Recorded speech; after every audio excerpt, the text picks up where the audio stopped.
Okay, okay, okay. Oh, not okay. 1 second. Shoot. I always forget. There we go. Now. Hi. Hello. Hi. Hi. Alright. I'm gonna turn this off. Okay. And what we're gonna do is we're gonna look for something. Oh jeez, I can't even remember. You know, I have like the page there where I finished, but I can't remember the sentence, so I might just start from the very start of the page. But where were we? A quick recap. A quick recap of where we left off was so basically, if you didn't watch the last time I read this, we are reading. Hello. Right, I should really say hello to everyone. So hello. I'm gonna read out all of your names because that's what people love to do. Hello Lapis. Hello Ninja Guy Dan E. Hello Nanashi. Hello Spacer. Hello Blackmailer. Hello Psycho Decast. Hello Newt. Hello Arthur. Hello Wait, did I say Blackmailer? No, I didn't. Hello Blackmailer. Hello Mundo. Hello Gail. Hello Syrup. Hello Shinhailus. Hello New Naturals. Hi some dumbass nerd, and hello Zia-san. And hello Bunzel. And hello to everyone else in the and hello Rojas. Okay guys, that's enough. Stop. That's enough. Right, but what I'm gonna do is I'm gonna find some relaxing ambient noise for the background. Also, it feels so strange. It feels like I haven't streamed in ages, even though I just did the the collab on Saturday with Nyaru, Carmine and Shimada, which I don't want to talk about, so please don't bring that up. I was so close to winning. You know that. I was so close to winning. I don't want to... Jesus. God, that's depressing. You know what actually depresses me to think about it? You were not close enough. I was so close to winning. If you didn't have those fucking warp cards, I would have won. I would have clawed back my dignity. But unfortunately, that just didn't come. Right, okay, what kind of ambient noise in the background do you guys want? Okay? Do you guys want some ocean noises? Do you want some industrial fan noises? Hair dryer sound. Hair dryer. Ambient noise hair dryer. Ambient. You know, this is an actual thing. Okay, let me see. Right. Okay. Are you sure this is what you want, Sia-san? I don't know. This it's kind of weird. It's very very salon-y. It's like my mom used to be a hairdresser, and so this is kind of fun. It is kind of relaxing. It makes you think about warm air blowing across your head, which is nice. Just in real life, but it's my PC. Oof, yeah, that sounds like my PS4 when it's booting up.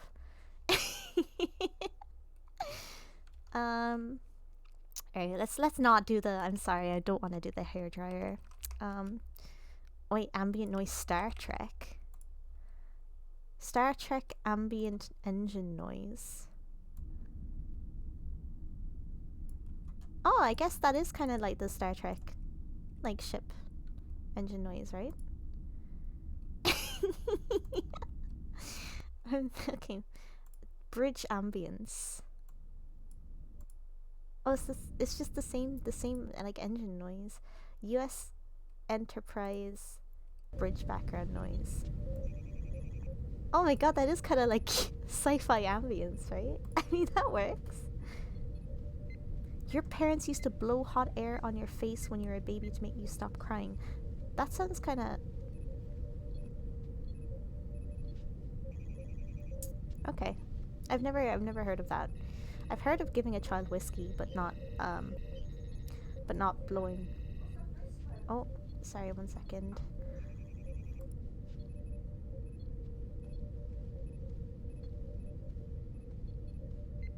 Yeah, like giving a child like a thimble of whiskey or some Guinness.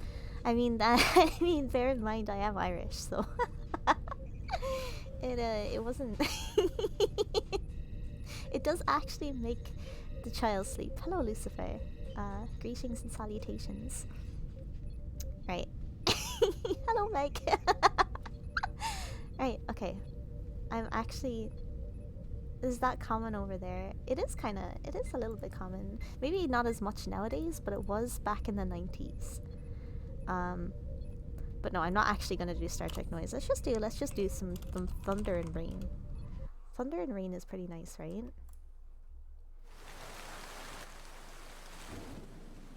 Because I like thunder and rain. And I'm sorry for if you heard my mom yawn in the background. She we nap a lot in this household. In this household, we nap. Napping is the best. Right. Okay. So,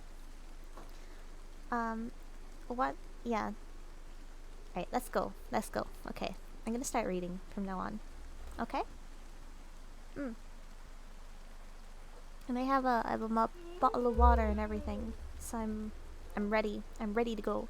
And oh wait, should I put on locomotion? 1 second. Oh, actually, right. Actually, no, I'm not gonna do that. I'm not gonna do that. It's not my gimmick. Okay, right. Let's go. Let's go. Okay.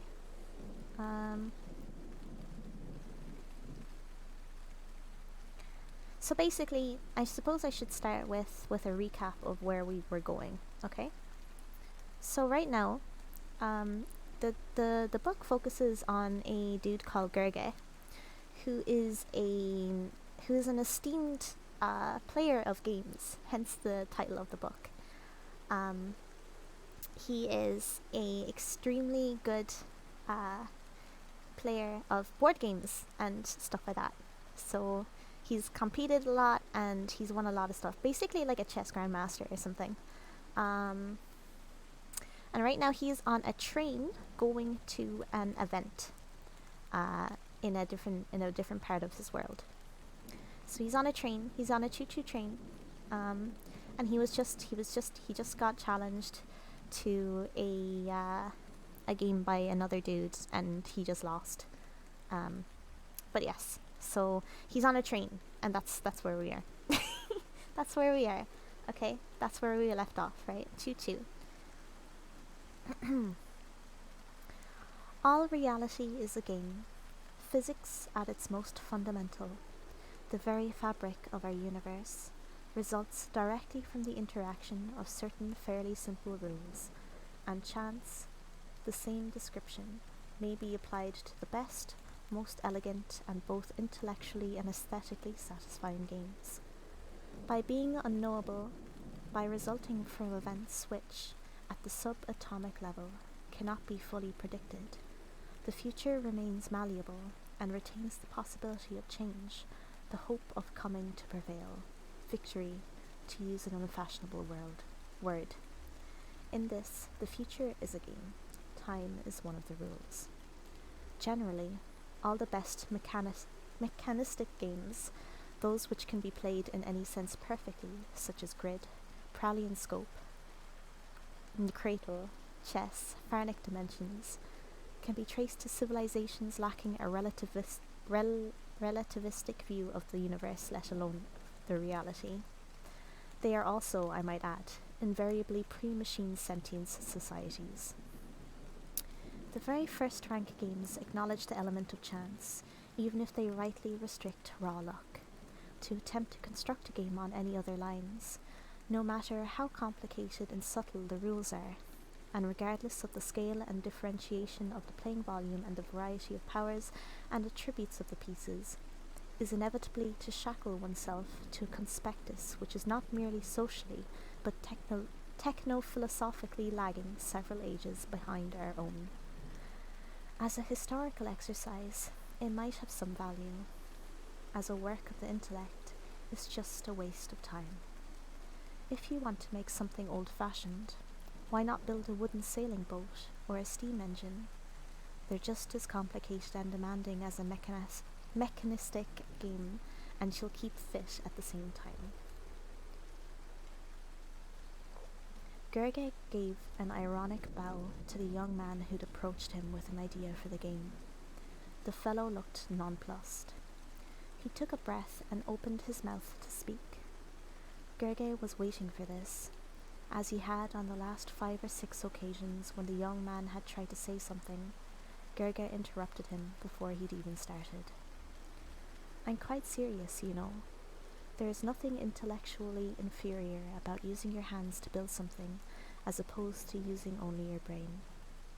The same lessons can be learned, the same skills acquired, at the only levels that really matter.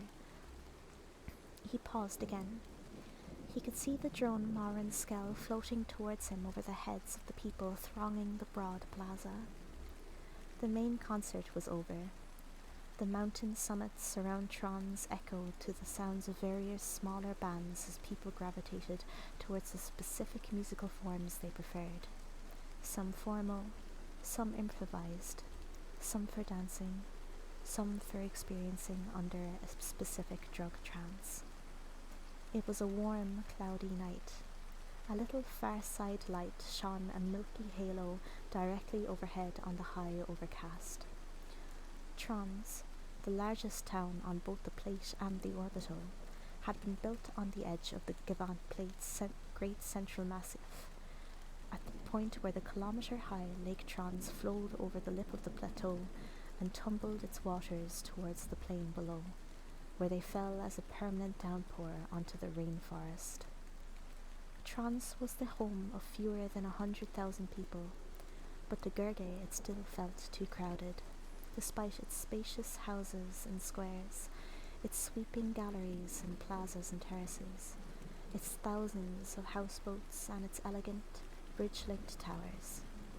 Trons, for all the fact that Cherk was a fairly recent orbital, only 1,000 or so years old, was already almost as big as any orbital community ever grew.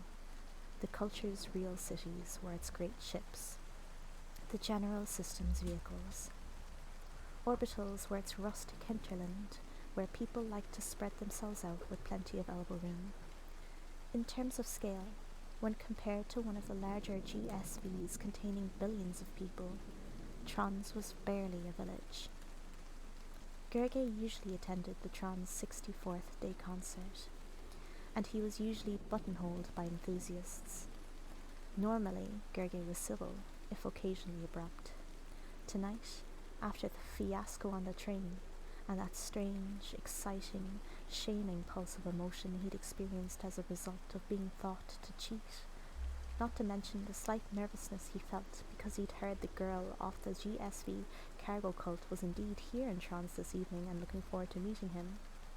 He was in no mood to suffer fools gladly. Not that the unlucky young male was necessarily a complete idiot. All he'd done was sketch out what had been, after all, not a bad idea for a game. But Gerge had fallen on him like an avalanche. The conversation, if you could call it that, had become a game. The object was to keep talking, not to talk continuously, which any idiot could do, but to pause only when the young man was not signalling, through bodily or facial language, or actually starting to speak, that he wanted to cut in. Instead, Gerge would stop unexpectedly in the middle of a point, or after having just said something mildly insulting, but while still giving the impression he was going to keep talking. Also, Gerge was quoting almost verbatim from one of his own more famous papers on game theory, an added insult, as the young man probably knew the text as well as he did. To imply, Gerge continued, as the young man's mouth started to open again, that one can remove the element of luck, chance, happenstance in life by... "Sure now, Gerge, not interrupting anything, am I?" Marin Skell said. "Nothing of note," Gerge said, turning to face the small machine. "How are you, Marin Skell? Been up to any fresh mischief?" "Nothing of note," the tiny drone echoed as the young man Gerge had been talking to sidled off. Gerge sat in a creeper-covered pergola positioned close to one edge of the plaza, near the observation platforms which reached out over the broad curtain of the falls, where spray rose from the rapids lying between the lip of the lake and the vertical drop to the forest a kilometre below. Oh, drink. The roaring falls provided a background wash of white noise. "I've found your young adversary," the small drone announced. It extended one softly glowing blue field and plucked a night flower from the growing vine. Gerge said. "Ah, the young, stricken player." "That's right," Morinskell said evenly. "The young, stricken player." It folded some of the night flower's petals back, straining them on the plucked stem. "I heard she was here," Gerge said. "She's at Halfless's table. Shall we go and meet her?" "Why not?" Gerge stood. The machine floated away. "Nervous?"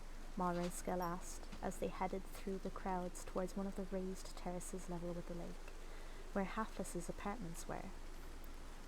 "Nervous?" Gerge said. "Of a child?" Morinskell floated silently for a moment or two as Gerge climbed some steps. Gerge nodded and said hello to a few people. Then the machine came close to him and said quietly as it slowly stripped the petals from the dying blossom. "Want me to tell you your heart rate, skin receptivity level, pheromone signature, neuron function state?" Its voice trailed off as Gerge came to a halt, halfway up the flight of broad steps. He turned to face the drone, looking through half-hooded eyes at the tiny machine. Music drifted over the lake, and the air was full of the nightflower's musky scent. The lighting set into the stone balustrades lit the game player's face from underneath. Also, thank you. I know I don't usually shout out follows, but thanks for following. You absolute legend. Love me some VTuber sneezes, you know what I mean? Right. I'm sorry, I couldn't help myself.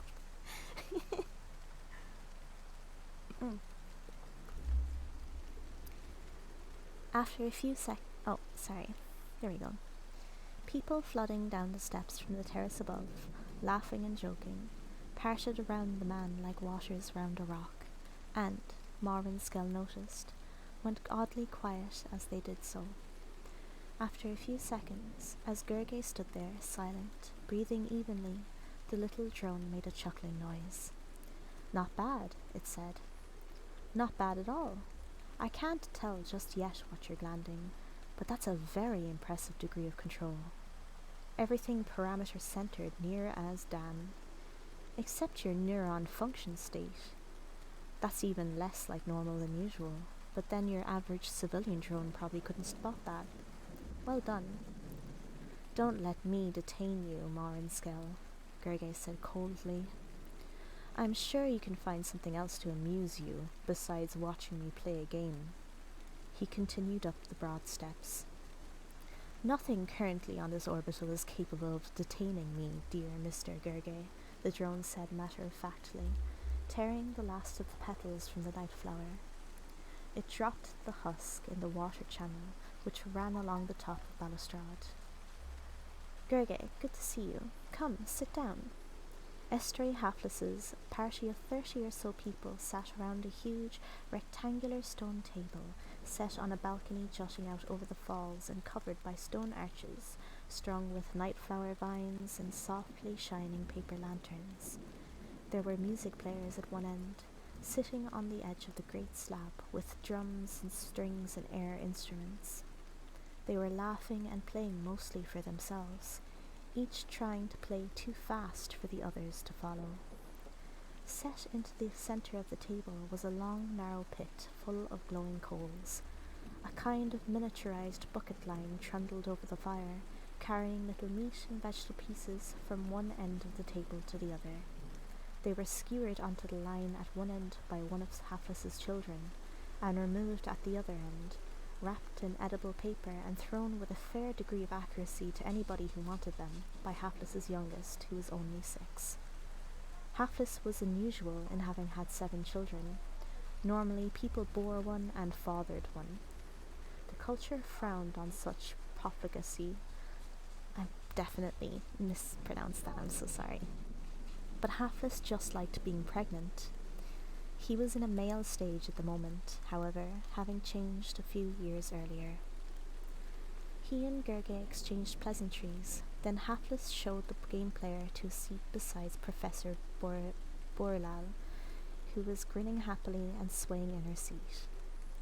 She wore a long black and white robe, and when she saw Gerge, kissed him noisily on the lips. She attempted to kiss Marin Skell too, but it flicked away. She laughed and speared a half-done piece of meat from the line over the centre of the table with a long fork.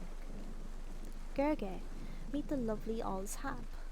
Oz, Jernau Gerge. Come on, shake hands. Gerge sat down, taking the small, pale hand of the frightened-looking girl on Burlal's right. She was wearing something dark and shapeless, and was in her early teens at most. He smiled with a slight frown, glancing at the professor, trying to share the joke of her and Ibria with the young blonde girl, but Oz Hap was looking at his hand, not his face. She let her hand be touched, but then withdrew it almost immediately. She sat on her hands and stared at her plate.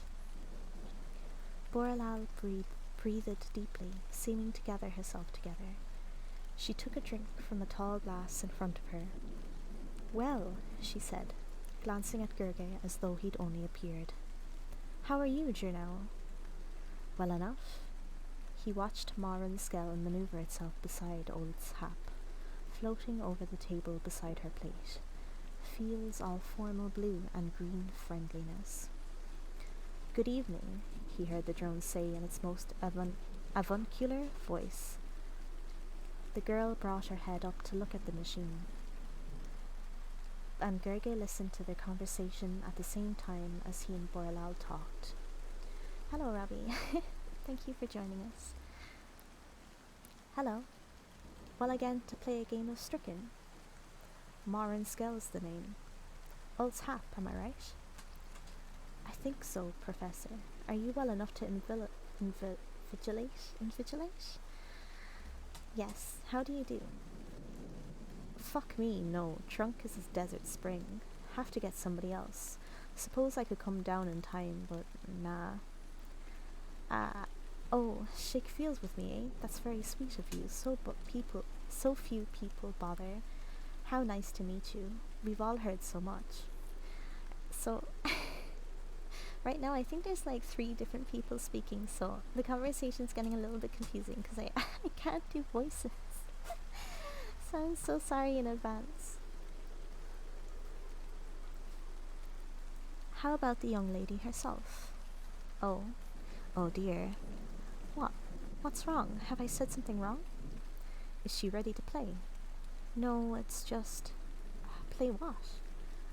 You're shy. You needn't be. Nobody will force you to play, least of all Gerge. Believe me, just use accents to distinguish them. The game. Okay, I can't. No, because one of them would be a really cringy fake accent, and it would definitely be French, and I don't want to insult Sia-san. Oh no, I said the game. I'm so sorry. Oh no. I actually I think I lost the game during Carmine's Q&A stream. If anyone here is the person, by the way, that submitted that question that just said the game on Curious Cat, I hate you forever. Just to let you know.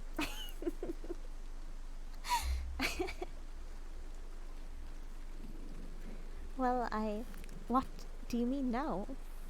I wouldn't worry if I were you, really. Now or any time. Well, I don't know. Let's ask her. Hey, kid. Gerge began, but the professor had already turned to the girl. Alds, want to play this game then? The young girl looked straight at Gerge. Her eyes were bright in the glare of the line of fire running down the centre of the table. If Mr. Gerge would like to, yes. Marin Skell's fields glowed red with pleasure, momentarily brighter than the coals. "Oh, good," it said. "A fight." Halfless had loaned his own ancient stricken set out. It took a few minutes for a supply drone to bring one from a town store. They set it up at one end of the balcony, by the edge overlooking the roaring white falls. Professor Borelal fumbled with her terminal and put in a request for some adjudicating drones to oversee the game. Whoa, what just happened there? I kind of went... I'm sorry. Stricken was susceptible to high-text cheating, and a serious game required that steps be taken to ensure nothing underhanded went on. A drone visiting from Tcherkov volunteered, as did a manufactory drone from the shipyard under the Massif. One of the university's own machines would represent Olshap. Gerge turned to Marin Skell to ask it to be his representative, but it said, "Jernau Gerge, I thought you might like Shamlis Amalkane to represent you. Is Shamlis here?" "Arrived a while ago. Been avoiding me. I'll ask it." Gerge's button terminal beeped. "Yes," he said. Shamlis's voice spoke from the button. "The fly dropping just asked me to represent you in a stricken adjudication. Do you want me to?" "Yes, I'd like you to," Gerge said, watching Marin Skell's fields flicker white with anger in front of him. "I'll be there in 20 seconds, Shamlis said, closing the channel. 21.2, Marin Skell said acidly. Exactly 21.2 seconds later, as Shamlis appeared over the edge of a balcony, its casing dark against a cataract beyond. Shamlis turned its sensing band to the smaller machine. "Thank you," Shamlis said warmly. "I had a bet on with myself that I'd have you counting the seconds to my arrival." Marin Skell's fields blazed brightly, painfully white, lighting up the entire balcony for a second. People stopped talking and turned. The music hesitated. The tiny drone seemed almost literally to shake with dumb rage. "Fuck you!" it screamed at last, and seemed to disappear, leaving only an after-image of sun-bright blindness behind it in the night. The coals blazed bright, a wind whipped at clothes and hair. Several of the paper lanterns bucked and shook and fell from the arches overhead. Leaves and night flowers drifted down from the 2 arches immediately over where Marin Skell had been floating. "Fuck you, Leatherman." Shamlis Amalkane, red with happiness, tipped to look up into the dark sky, where a small hole appeared briefly in the cloud cover. "Oh dear," it said. "Do you think I said something to upset it?" Gerge smiled and sat down at the game set. "Did you plan that, Shamlis?" Amalkane bowed in midair to the other drones and to Borelal. "Not exactly." It turned to face Olshap, sitting on the far side of the game web from Gerge. "Ah, by way of contrast, a fair human." The girl blushed, looked down. Borelal made the introductions. Stricken is played in a 3-dimensional web stretched inside a meter cube. The traditional materials are taken from a certain animal on the planet of origin. Cured tendon for the web, tusk ivory for the frame. The set Gerge and Olshap used was synthetic. They each put up their hinged screens, took the bags of hollow globes and coloured beads, nutshells and stones in the original, and selected the beads they wanted, locking them in the globes. The adjudicating drones ensured there was no possibility of anyone seeing which beads went into each shells. Then the man and the girl each took a handful of the little spheres and placed them in various places inside the web. The game had begun. Sorry, I just needed to take a drink. She was good. Gerge was impressed. All's Hap was impetuous but canny, brave but not stupid. She was also very lucky. But there was luck and luck. Sometimes you could sniff it out, recognize things were going well and would probably continue to go well, and play to that. If things did keep going right, you profited extravagantly. If the luck didn't persist, well, you just played to percentages. The girl had that sort of luck that night. She made the right guesses about Gerge's pieces, capturing several strong beads in weak disguises. She'd anticipated moves he'd sealed in the foretell shells. She ignored the tempting traps and feints he set up. Somehow he struggled on, coming up with desperate, improvised defences against each attack, but it was all too seat of the pants, too extemporary and tactical. He wasn't being allowed the time to develop his pieces or plan a strategy. He was responding, following, replying. He preferred to have the initiative. It was some time before he realized just how audacious the girl was being. She was going for a full web, the simultaneous capture of every remaining point in the game space. She wasn't just trying to win, she was trying to pull off a coup which only a handful of the game's greatest players had ever accomplished, and which nobody in the culture, to Gerge's knowledge, had yet achieved. Gerge could hardly believe it, but it was what she was doing. She was sapping pieces but not obliterating them, then falling back. She was striking out through his own avenues of weakness, then holding there.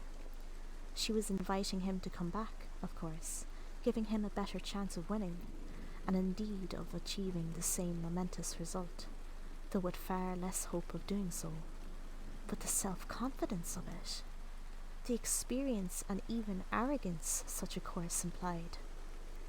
He looked at the slight, calm-faced girl through the web of thin wires and little suspended spheres, and could not help but admire her ambition, her vaulting ability and self-belief. She was playing for the grand gesture, and to the gallery, not settling for a reasonable win, despite the fact that the reasonable win would be over a famous, respected game player. And Burlal had thought she might feel intimidated by him. Well, good for her.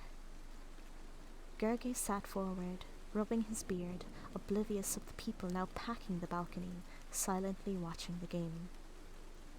He struggled back into it somehow, partly luck, partly more skill than even he thought he possessed.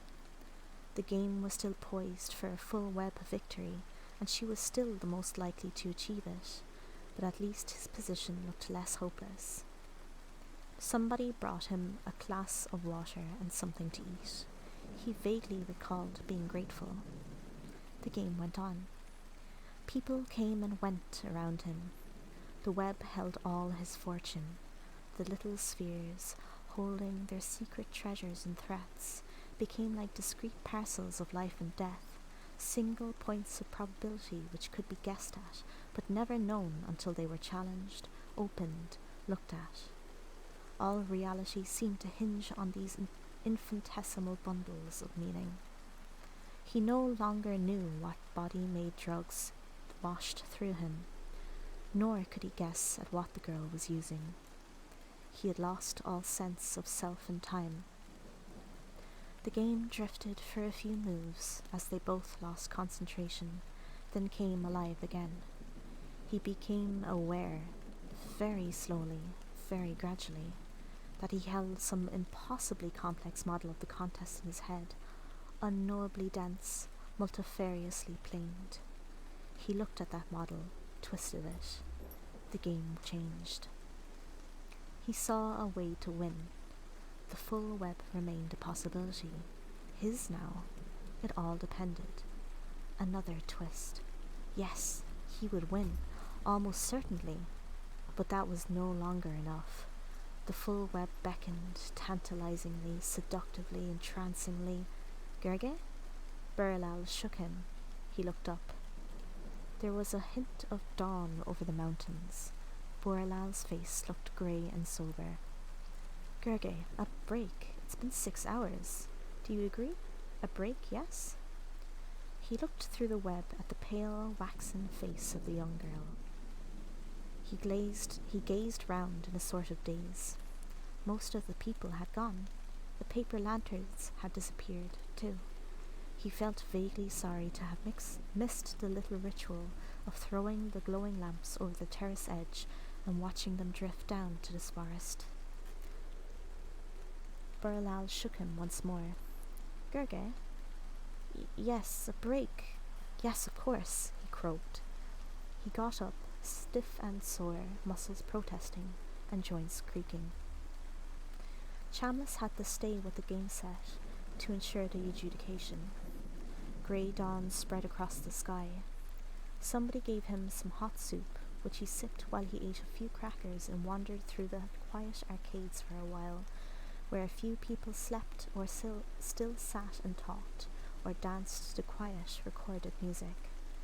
He leaned on the balustrade above the kilometre drop, sipping and munching, dazed and vacant from the game, still playing and replaying it somewhere inside his head. The light of the towns and villages on the mist-strewn plain below, beyond the semicircle of dark rainforest, looked pale and uncertain. Distant mountain tops shone pink and naked. Sure now, Gerge, a soft voice said. He looked over the plain. The drone Marin Skell floated a metre from his face. Marin Skell, he said quietly. Good morning. Good morning. How goes the game? Fine, thank you. I think I'll win now. Pretty sure, in fact. But there's just the chance I might win. He felt himself smiling. Famously. Really? Marin Skell continued to float there, over the drop in front of him. Kept its voice soft, though there was nobody nearby. Its feels were off. Its surface was an odd, mottled mixture of grey tones. Yes, Gerge said, and briefly explained about a full web victory. The drone seemed to understand. So you have won, but you could win the full web, which no one in the culture has ever done save for exhibition purposes, to prove its possibility. That's right. He nodded, looked over the light-speckled plain. That's right. He finished the crackers, brushed his hands slowly free of crumbs. He left the soup bowl balanced on the balustrade. Does it really, Marin Skell said thoughtfully, matter who wins a full web? Gerge said. Marin Skell drifted closer. Does it really matter who first wins one? Somebody will, but does it count for much who does? It would appear to be a very unlikely eventuality in any given game. Has it really much to do with skill? Not beyond a certain point, Gerge admitted. It requires a lucky genius. But that could be you. Maybe, Gerge smiled across the gulf of chill morning air. He drew his jacket closer about him. It depends entirely on the disposition of certain coloured beads in certain metal spheres. He laughed. A victory that would echo around the game-playing galaxy, and it depends on where a child placed. His voice trailed off. He looked at the tiny drone again, frowning. Sorry, getting a bit melodramatic. He shrugged, leaned on the stone edge. It would be pleasant to win, but it's unlikely, I'm afraid. Somebody else will do it, sometime. But it might as well be you, Marin Skell hissed, floating still closer. Gerge had to draw away to focus on the device. Well, why leave it to chance, now, Gerge? Marin Skell said, pulling back a little. Why abandon it to mere stupid luck? What are you talking about? Gerge said slowly, eyes narrowing. The drug trance was dissipating, the spell breaking. He felt keyed up, nervous and excited at once. I can tell you which bees are in which globes, Morinskell said. Gerge laughed gently. Nonsense. The drone floated closer. I can. They didn't tear everything out of me when they turned me away from SC. I have more senses than cretins like a Malcolm have even heard of. It closed in. Let me use them. Let me tell you what is where in your bead game. Let me help you to the full web. Gerge stood back from the balustrade, shaking his head. You can't. The other drones are weak simpletons, Gerge, Morinskell insisted. I have the measure of them, believe me. Trust me. Another SC machine? Definitely not. A contact drone? Probably not. But this gang of obsoletes? I could find out where every bee that girl has placed is. Every single one. You wouldn't need them all, Gerge said, looking troubled, waving his hand. Well then, better yet, let me do it. Just to prove to you, to myself. You're talking about cheating, Morinskell, Gerge said, looking around the plaza. There was nobody nearby. The paper lanterns and the stone ribs they hung from were invisible from where he stood. You're going to win. What difference does it make? It's still cheating. You said yourself it's all luck. You've won. Not definitely. Almost certainly. 1,000 to 1 you don't. Probably longer odds than that, Gerge conceded. So the game is over. The girl can't lose any more than she has already. Let her be a part of that game that will go down in history. Give her that. It, Gerge said, slapping his hand in the stonework, is another slap. Still slap. Cheating. Keep your voice down, Morinskell murmured. It backed away a little. It spoke so low that he had to lean out over the drop to hear it. It's luck. All is luck when skills played out. It was luck left me with a face that didn't fit in contact. It's luck that made you a great game player. It's luck that's put you here tonight. Neither of us were fully planned, Journal Gerge. Your genes determined you, and your mother's genofixing made certain you would not be a cripple or mentally subnormal. The rest is chance. I was brought into being with the freedom to be myself. If what that general plan and that particular luck produced is something a majority, mark you, not all, of one SC admissions board decides is not what they just happen to want, is that my fault? Is it? No, Gerge sighed, looking down. Oh, it's all so wonderful in the culture, isn't it, Gerge?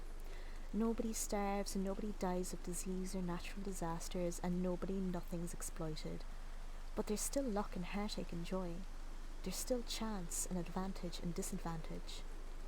The drone hung above the drop and the waking plane. Gerge watched the orbital dawn come up, swinging from the edge of the world. Take hold of your luck, Gerge. Accept what I'm offering you. Just this once, let's make both our own chances. You already know you're one of the best in the culture. I'm not trying to flatter you. You know that. But this win would seal that fame forever. Lunatros, I am going to win one day. It's just a matter of when, not a matter of if.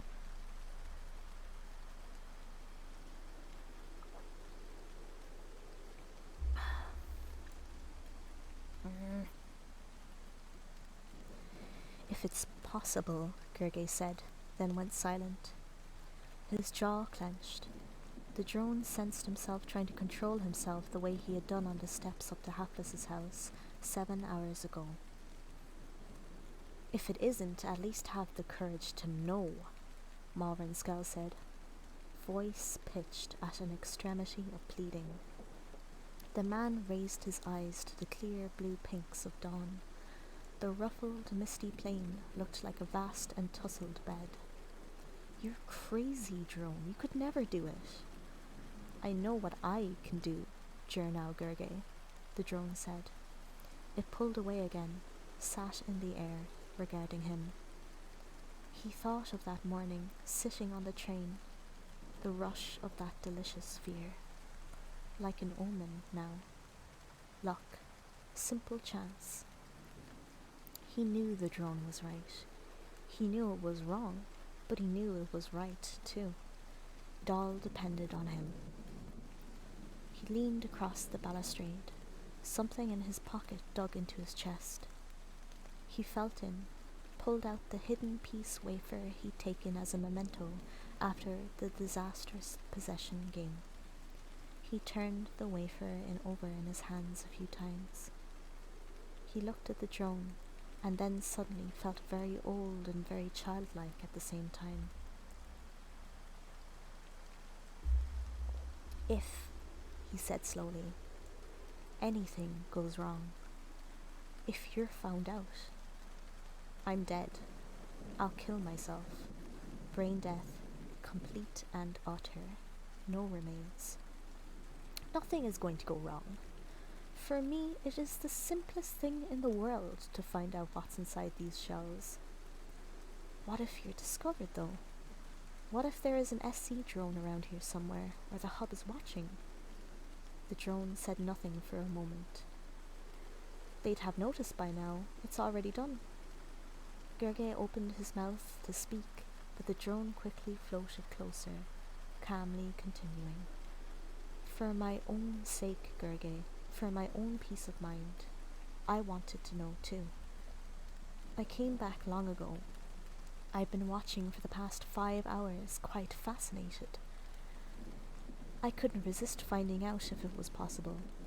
To be honest, I still don't know. The game is beyond me, just overcomplicated for the way my poor target tracking mind is configured. But I had to try to find out. I had to. So you see, the risk is run, Gurgay. The deed is done. I can tell you what you need to know, and I ask nothing in return. That's up to you. Maybe you can do something for me someday, but no obligation. Believe me. Please believe me. No obligation at all. I'm doing this because I want to see you, somebody, anybody, do it. Gurgay looked at the drone. His mouth was dry. He could hear somebody shouting in the distance. The terminal button on his back jacket shoulder beeped. He drew breath to speak to it, but then heard his own voice say, "Yes?" "Ready to resume, Journal," Shamlis said from the button, and he heard his own voice say, "I'm on my way." He stared at the drone as the terminal beeped off. Morin Skell floated closer. "As I said, Journal Gurgay, I can fool these adding machines no problem at all. Quickly now, do you want to know or not? The full web, yes or no?" Gurgay glanced round in the direction of Halfless's apartments. He turned back, leaned out over the drop, towards the drone. "All right," he said, whispering. "Just the first 5 prime points, and the 4 verticals nearest topside center. No more." Morin Skell told him. It was almost enough. The girl struggled brilliantly to the very end, and deprived him on the SERP's final move. The full web fell apart, and he won by 31 points, 2 short of the culture's existing record. One of a stray Halfless's house drones was dimly confused to discover, while cleaning up under the great stone table much later that morning, a crushed and shattered ceramic wafer with warped and twisted numbered dials set into its crazed and distorted surface. It wasn't part of the house possession set. The machine's non-sentient, mechanistic, entirely predictable brain thought about it for a while, then finally decided to junk the mysterious remnant along with the rest of the debris. When he woke up that afternoon, it was with the memory of defeat. It was some time before he recalled that he had in fact won the stricken match. Victory had never been so bitter. He breakfasted alone on the terrace, watching a fleet of sailboats cut down the narrow fjord, bright sails in a fresh breeze. His right hand hurt a little as he held his bowl and cup. He'd come close to drawing blood when he'd crushed the possession wafer at the end of the stricken match. He dressed in a long coat, trousers, and a short kilt, and went on a long walk, down to the shore of the fjord and then along it, towards the sea coast and the windswept dunes where Hassis lay, the house he'd been born in, where a few of his extended family still lived. He tramped along the coast path towards Oh. Thank you very much for the donation. Thank you, Orla. You really didn't have to do that. Thank you. Oh my goodness, that scared me. Thank you very much. He dressed in a long coat, trousers. Sorry. Oh, I've lost my place. I'm gonna take a quick drink. He tramped along the coast path towards the house, through the blasted, twisted shapes of wind-misshapen trees. The grass made sighing noises around him, and seabirds cried. The breeze was cold and freshening under ragged clouds. Out to sea, beyond Hassis village, where the weather was coming from, he could see tall veils of rain under a dark front of storm clouds. He drew his coat tighter around him and hurried towards the distant silhouette of the sprawling, ramshackle house, thinking he should have taken an underground car. The wind whipped up sand from the distant beach and threw it inland. He blinked, eyes watering. Gerge! The voice was quite loud, louder than the sound of sighing grass and wind-troubled tree branches. He shielded his eyes, looked to one side. Gerge, the voice said again. He peered into the shade of a stunted, slanting tree. Marin Skell, is that you? The same, the small drone said, floating toward over the path. Gerge looked out to sea. He started down the path to the house again, but the drone did not follow him. Well, he told it, looking back from a few paces away. I must keep going. I'll get wet if I... No, Marin Skell said. Don't go. I have to talk to you. This is important.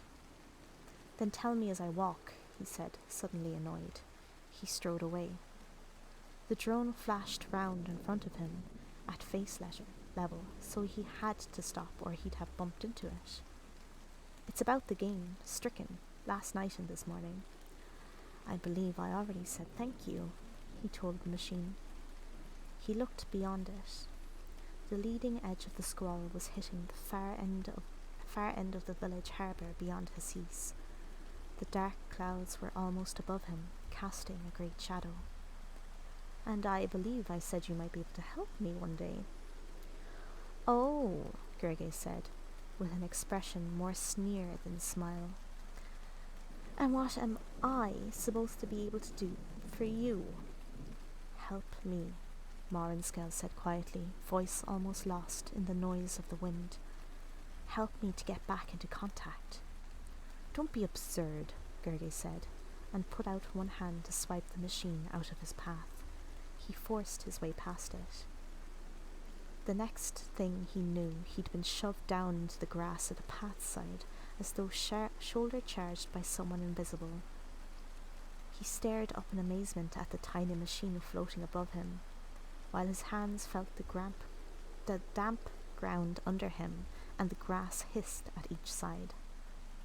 You little, he said, trying to stand up. He was shoved back down again and sat there incredulous, simply unbelieving. No machine had ever used force on him. It was unheard of. He tried to rise again, a shout of anger and frustration forming in his throat. He went limp. The shout died in his mouth. He felt himself flop back into the grass. He lay there, looking up into the dark clouds overhead. He could move his eyes, nothing else. He remembered the missile shoot and the mobility the suit had imposed on him when it had been hit once too often. This was worse. This was paralysis. He could do nothing. He was worried about his breathing stopping, his heart stopping, his tongue blocking his throat, his bowels relaxing. Maureen Skell floated into his field of view. Listen to me, Jernau Gerge. Some cold drops of rain started to patter into the grass and onto his face. Listen to me. You shall help me. I have our entire conversation, your every word and gesture from this morning recorded. If you don't help me, I'll release that recording. Everyone will know you cheated in the game against Old Sap. The machine paused. Do you understand, Jernau Gerge? Have I made myself clear? Do you realize what I'm saying? There is a name, an old name, for what I am doing, in case you haven't already guessed. It is called blackmail. The machine was mad. Anybody could make up anything they wanted. Sound, moving pictures, smell, touch. There were machines that did just that. You could order them from a store and effectively paint whatever pictures, still or moving, you wanted. And with sufficient time and patience, you could make it look as realistic as the real thing, recorded with an ordinary camera. You could simply make up any film sequence you wanted. Some people used such machines just for fun or revenge. Making up stories where appalling or just funny things happened to their enemies and their friends. Where nothing could be authenticated, blackmail became both pointless and impossible. In a society like the culture, where next to nothing was forbidden, and both money and individual power had virtually ceased to exist, it was doubly irrelevant. The machine really must be mad. Gerge wondered if it intended to kill him. He turned the idea over in his mind, trying to believe it could happen. I know what's going through your mind, Gerge, the drone said. You're thinking that I can't prove it. I could have made it up. Nobody will believe me. Well, wrong. I had a real-time link with a friend of mine, an SC mind sympathetic to my cause, who's always known I would have made a perfectly good operative and has worked on my appeal. What passed between us this morning is recorded in perfect detail in a mind of unimpeachable moral credentials and at a level of perceived fidelity unapproachable with the sort of facilities generally available. What I have on you could not have been falsified, Gerge. If you don't believe me, ask your friend Amalkney. It'll confirm all I say. It may be stupid and ignorant too, but it ought to know where to find out the truth. Rain struck Gerge's helpless, relaxed face. His jaw was slack and his mouth open, and he wondered if perhaps he would drown eventually, drowned by falling rain. The drone's small bodies splashed and dripped above him as the drops grew larger and fell harder. You're wondering what I want from you, the drone said. He tried to move his eyes to say no, just to annoy it, but it didn't seem to notice.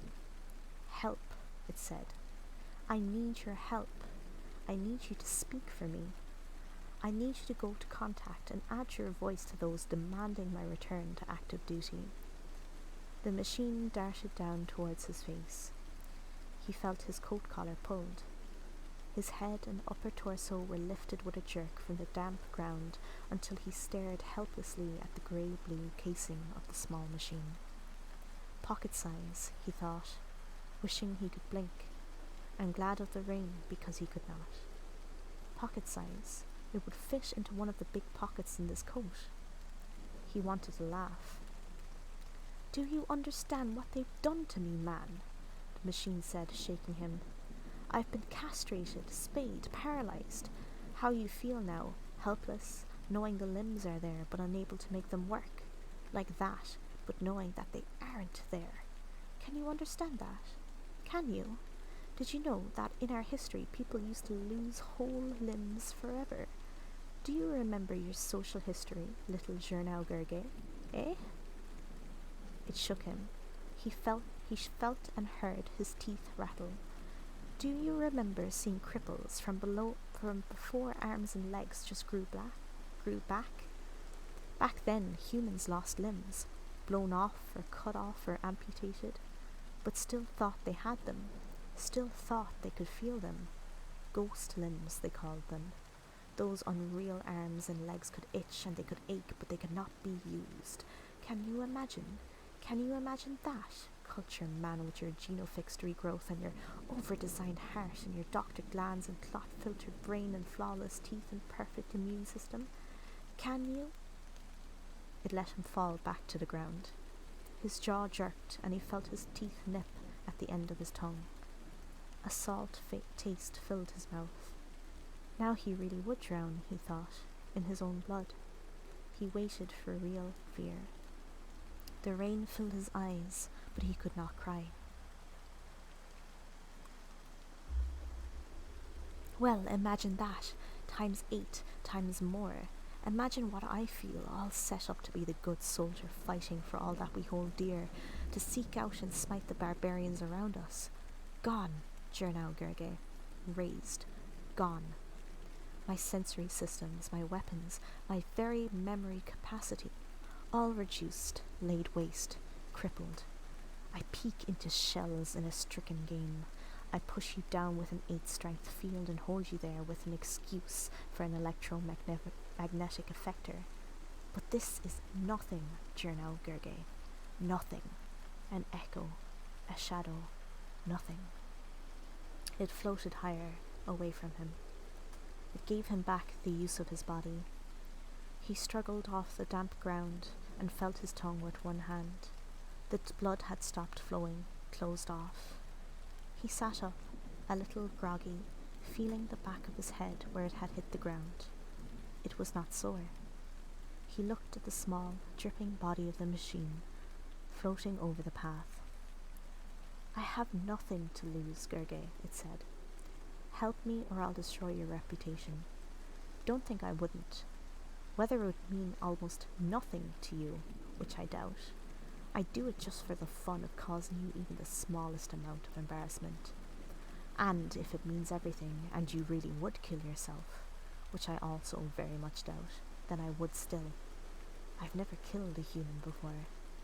It's possible I might have been given the chance, somewhere, sometime, if I'd been allowed to join SC, but I'd settled for causing a suicide. He held up one hand to it. His coat felt heavy. The trousers were soaked. I believe you, he said. All right, but what can I do? I told you, the drone said, over the noise of the wind howling in the trees and the rain beating against the swaying stalks of grass. Speak for me. You have more influence than you realize. Use it. But I don't. I've seen your mail, Gerge, the drone said tiredly. Don't you know what a guest invitation from a GSV means? It's the closest contact ever comes to offering a post directly. Didn't anybody ever teach you anything besides games? Contact wants you. Officially, Contact never headhunts. You have to apply, then once you're in, it's the other way around. To join SC, you have to wait to be invited. But they want you, all right. Gods, man, can't you take a hint? Even if you're right, what am I supposed to do? Just go to Contact and say, take this drone back? Don't be stupid. I wouldn't even know how to start going about it. He didn't want to say anything about the visit from the Contact drone the other evening. He didn't have to. Haven't they already been in touch with you? Morinskell asked. The night before last. Gerge got shakily to his feet. He brushed some sandy earth from his coat. The rain gusted on the wind. The village on the coast and the sprawling house of his childhood were almost invisible under the dark sheets of driving rain. Yes, I've been watching you, Jernau Gerge, Morinskell said. I know Contact are interested in you. I have no idea just what it is Contact might want from you, but I suggest that you find out. Even if you don't want to play, you'd better make a damn good plea on my behalf. I'll be watching, so I'll know whether you do it or not. I'll prove it to you. Watch. A screen unfolded from the front of the drone's body like a strange flat flower, expanding to a square a quarter-metre or so to a side. It lit up in the grainy gloom to show Morinskell itself, suddenly glowing a blinding, flashing white above the stone table at Haflis's house.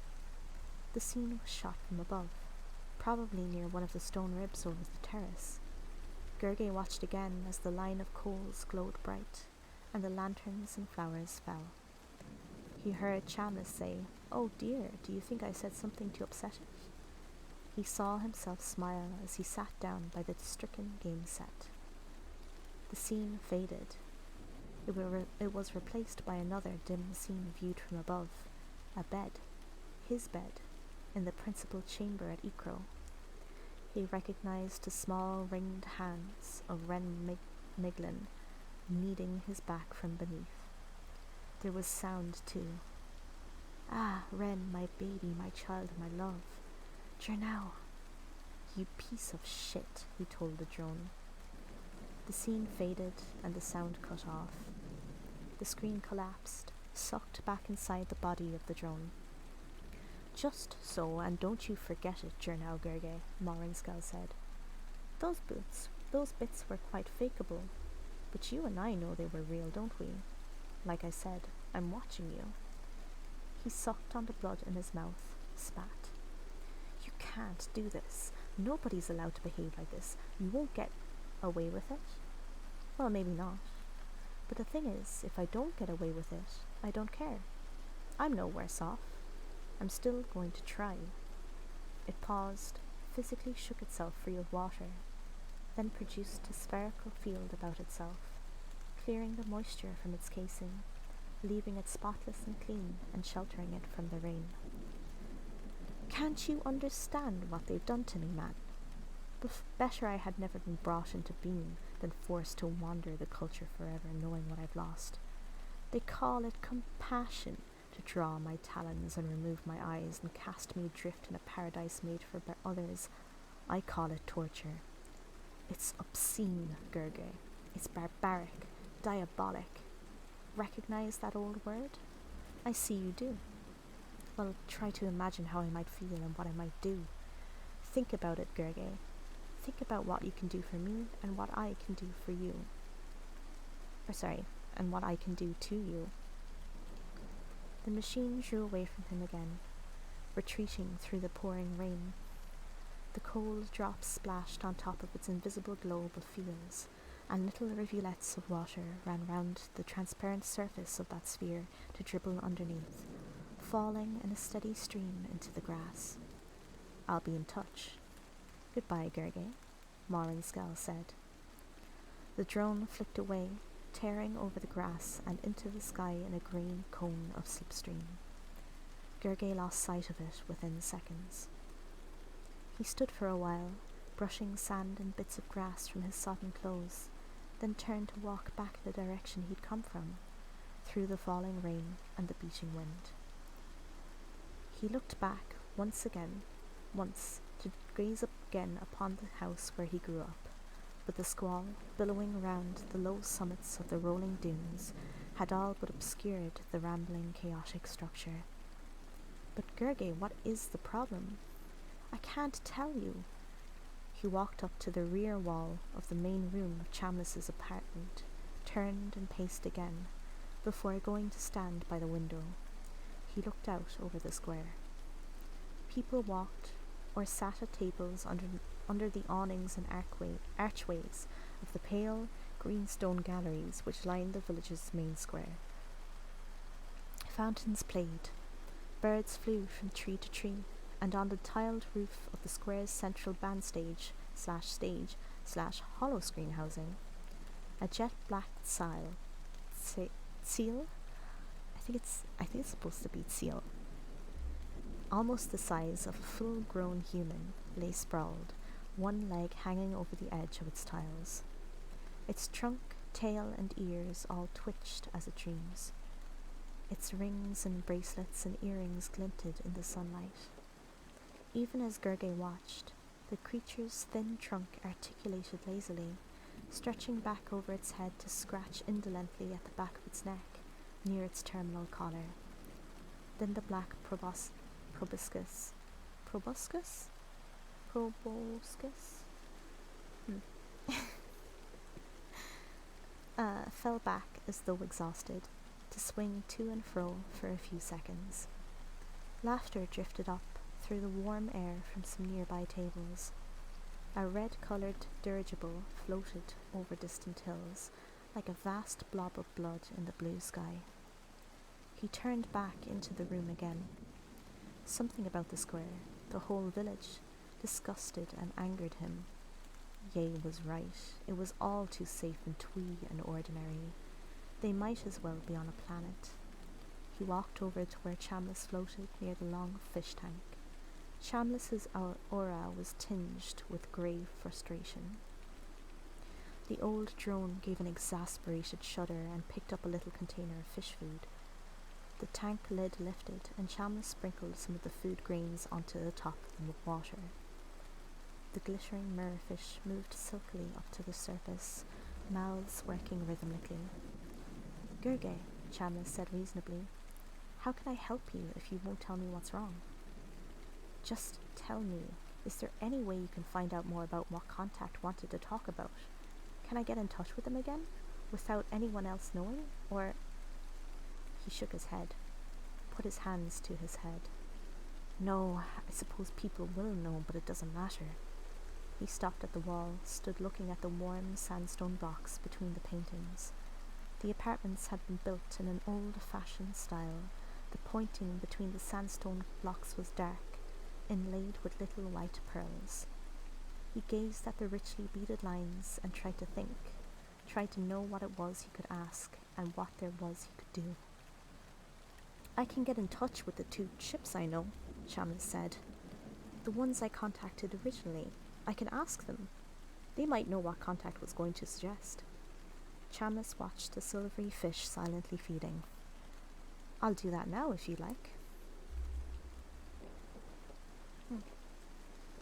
"Please, yes," he said, and turned away from the manufactured sandstone and the cultivated pearls. His shoes clacked across the patterned tiles of the room. The sunlit square again. The Tsile. My goodness, I can't remember how I said that. Hello, Yukis. He could see its jaws moving and wondered what alien words the creature was melding in its sleep. "It'll be a few hours before I hear anything," Chambliss said. The fish tank lids closed. The drone put the fish food container into a drawer in a tiny, delicate table near the tank. "Both ships are fairly distant." Chambliss tapped on the side of the tank with a silvered field. The mirrorfish floated over to investigate. "But why?" the drone said, looking at him. "What's changed? What sort of trouble are you? Can you be in? Gurge, please tell me. I want to help." The machine floated closer to the tall human, who was standing staring down to the square, his eyes clasped and his hands clasped and unconsciously kneading each other. The old drone had never seen the man so distressed. "Nothing," Gurge said hopelessly, shaking his head, not looking at the drone. "Nothing's changed. There's no trouble. I just need to know a few things." He had gone straight back to Ikro the day before. He'd stood in the main room, where the house had lit the fire a couple of hours earlier after hearing the weather forecast, and he'd taken off the wet, dirty clothes and thrown them all onto the fire. He'd had a hot bath and a steam bath, sweating and panting and trying to feel clean. The plunge bath had been so cold there had been a thin covering of ice on it. He dived in, half expecting his heart to stop with the shock. He'd sat in the main room, watching the logs burn. He tried to pull himself together, and once he'd felt capable of thinking clearly, he had raised chair cub. "Gurge, Makil Strabe again, at your service. How's tricks? Not another visitation from Contact, surely?" "No, but I have a feeling they left something behind when they were here. Something to watch me. What, you mean a bug or a microsystem or something? Yes, he said, sitting back on the browed couch. He wore a simple robe. His skin felt scrubbed and shiny clean after his bathe. Somehow, the friendly, understanding voice of Hub made him feel better. It would be all right. He'd work something out. He was probably frightened over nothing. Malrin Skell was just a demented, insane machine with delusions of power and grandeur. He wouldn't be able to prove anything, and nobody would believe it if it simply made unsubstantiated claims. What makes you think you're being bugged? I can't tell you, Gerge said. Sorry, but I have seen some evidence. Can you send something, drones or whatever, to Ikro to sweep the place? Would you be able to find something if they didn't leave anything? If they did leave anything? If it's ordinary tech stuff, yes, but it depends on the soft level. A warship can passive bug using its electromagnetic effector. They can watch you under 100 clicks of rock cover from the next stellar system and tell you what your last meal was. Hyperspace tech. There are defenses against it, but no way of detecting what's going on. Nothing that complicated, just a bug or a camera or something. It should be possible. We'll displace a drone team to you in a minute or so. Want us to harden this comm channel? Can't make it totally eavesdrop proof, but we can make it difficult. Please. No problem. Detach the terminal speaker pip and shove it in your ear. We'll sound field the outside. Gerge did just that. He felt better already. The hub seemed to know what it was doing. Thanks, Hub, he said. I appreciate all this. Hey, no thanks required, Gerge. That's what we're here for. Besides, this is fun. Gerge smiled. There was a distant thump somewhere above the house as the hub's drone team arrived. The drones swept the house for sensory equipment and secured the buildings and grounds. They polarized the windows and drew the drapes. They put some sort of special mat under the couch he sat on. They even installed a kind of filter or valve inside the chimney of the fire. Gerge felt grateful and cosseted, and both important and foolish at once.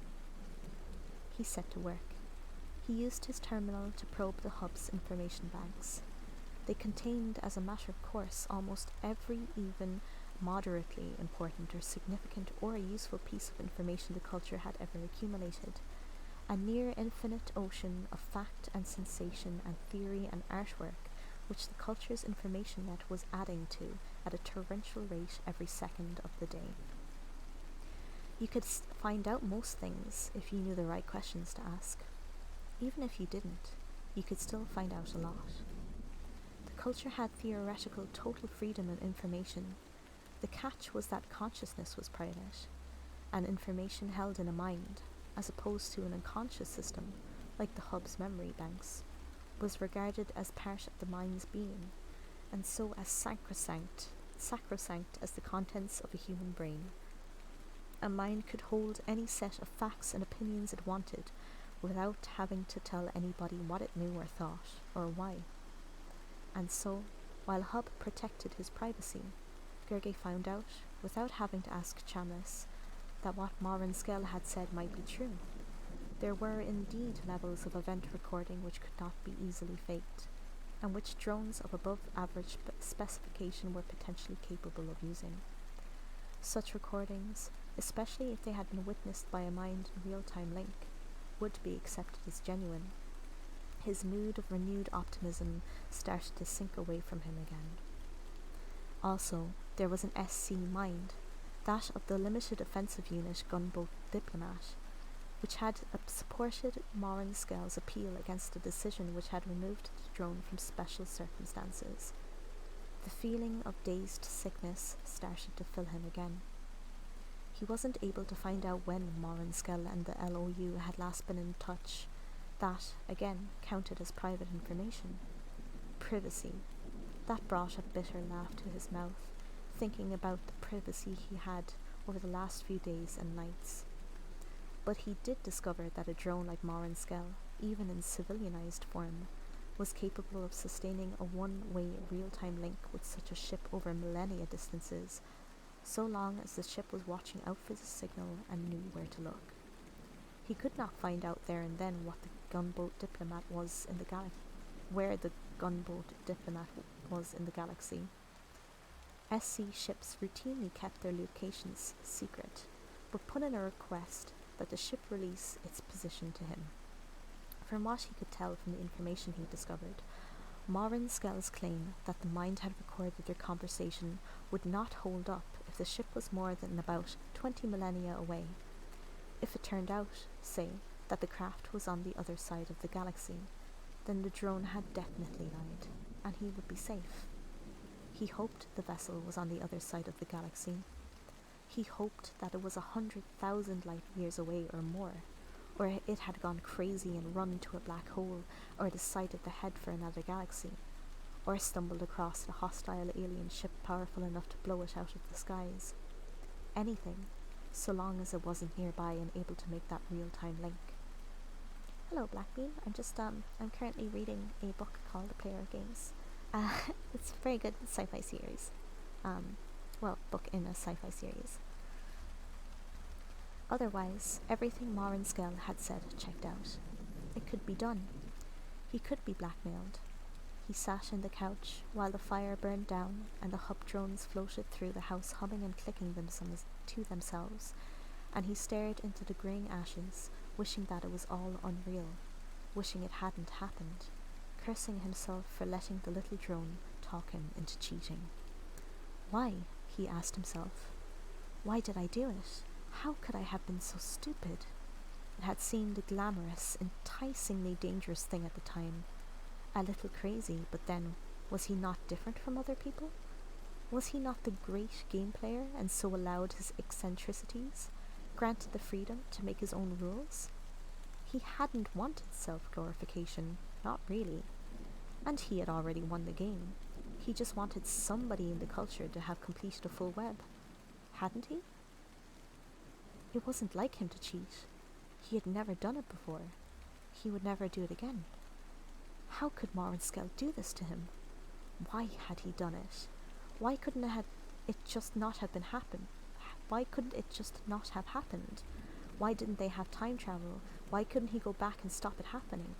Ships that could circumnavigate the galaxy in a few years and count every cell in your body from light years off, but he wasn't able to go back one miserable day and alter one tiny, stupid, idiotic, shameful decision.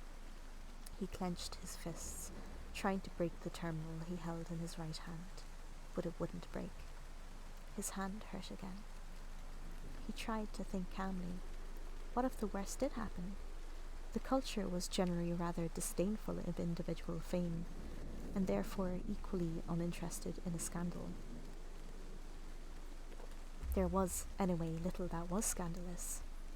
But Gergely had no doubt that if Morin Skell did release the recordings it claimed to have made, they would be propagated. People would know.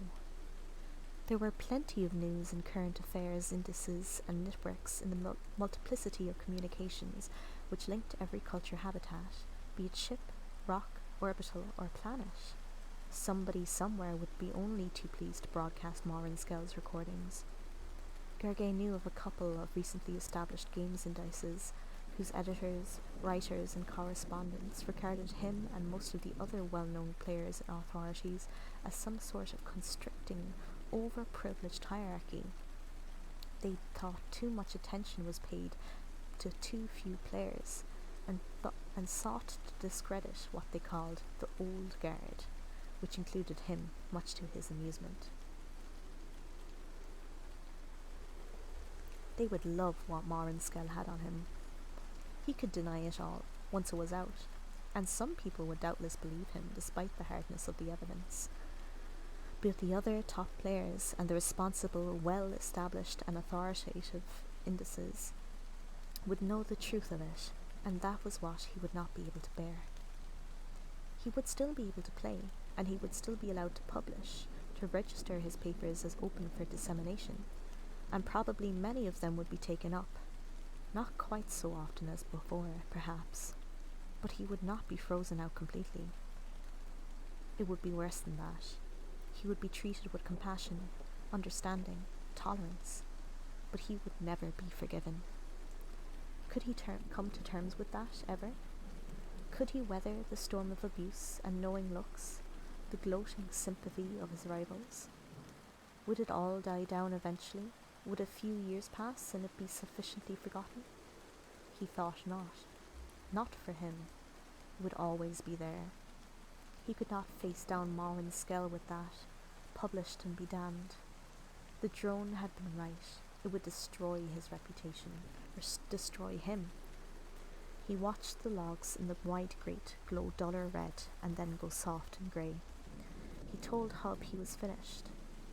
It quietly returned the house to normal and left him alone with his thoughts. He woke the next morning, and it was still the same universe. It had not been a nightmare, and time had not gone backward. It had all still happened. He took the underground to Selek, the village where Chamnis and Malkney lived by itself, in an old-fashioned and odd approximation of human domesticity, surrounded by wall paintings, antique furniture, inlaid walls, fish tanks, and insect vivaria. It has been an hour and a half, so I think we might leave it for here, because reading aloud for an hour and a half is it's quite a long time to read, if that's okay. Oh, big stretch.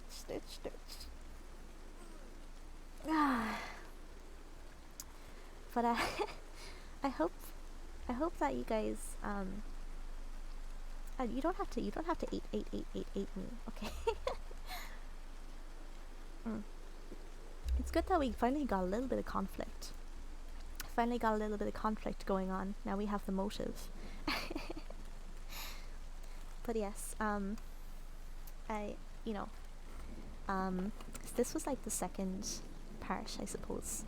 I'm going to be uploading all the VODs onto YouTube, and I'll put them in a playlist. So, it'll be like part 1, part 2, etc., and hopefully it won't get copyright struck and I won't get sued in court. But yes, thank you very much for coming. I'm gonna pop off for now. But first we must raid, okay?